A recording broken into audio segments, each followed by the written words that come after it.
Hanggang doon sa dulo, oh.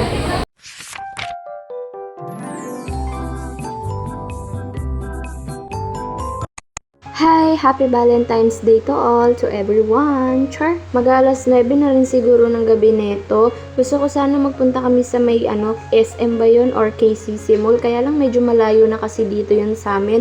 Yung Eubenko lang kasi yung medyo malapit dito sa amin. Mag-alas 9 na nga neto pero tingnan nyo naman napaka-traffic pa rin talaga dito.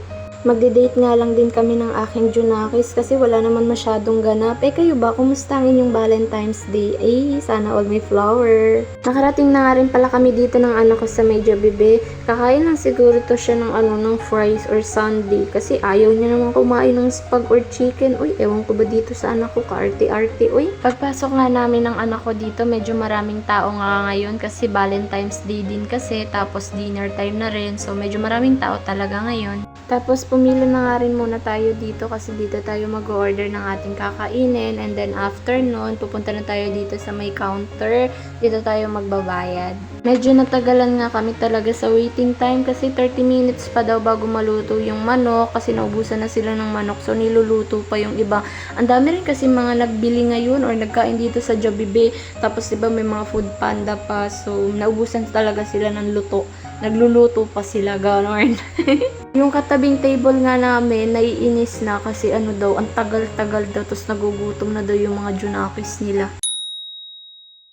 And finally, after 30 minutes, dumating na rin yung ating order. Medyo nahihilo na rin kasi ako sa gutom. Hindi pa kasi kami kumakain. Uy, nag-order nga lang pala ako nitong chicken with spaghetti.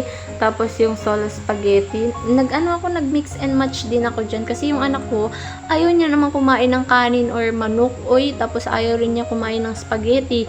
Gusto niya kainin is fries lang. Tapos sundae yun. Pero mamaya pag uwi ng bahay, pipilitin kong ipakain to sa kanyang spaghetti. Kasi minsan lingas lang siya kapag maraming tao. Ganun.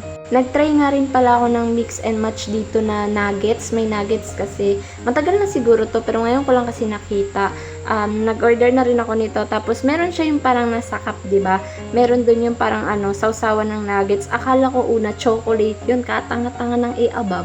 Kala ko chocolate. Tapos, nung tinikman ko, sabi ko, ay sausawan pala to ng nuggets. O, diba? Tanga lang. Tapos, nung ngayon ko lang nakikita ba or napapansin, yung sugat sa nose ko is, parang ang laki niyan tignan sa video or sa picture. Pero sa personal, hindi naman. Maliit lang naman siya. Para lang nga daw pimples. Ang dami nga nagsasabi, nakikita nila na nagtatanong sila, mga marites ba?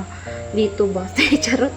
Sabi, ano nangyari sa ilong mo? Sabi ko, wala, may trinay na product. Akala ko pimples na tiniris mo. Akala mo lang yun. Pero okay lang naman, hayaan mo na kasi gagaling din naman yan. Wala namang sugat na hindi gumagaling.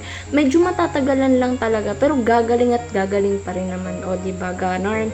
Tapos na nga rin pala kaming kumain ng anak ko. Pauwi na kami. Sumakay na kami ng tricycle. Pauwi ng bahay. Tapos na kami mag-det-det. O, diba, napakasimple lang talaga ng aming det-det. So, yun lang. And thank you so much for watching. Bye-bye!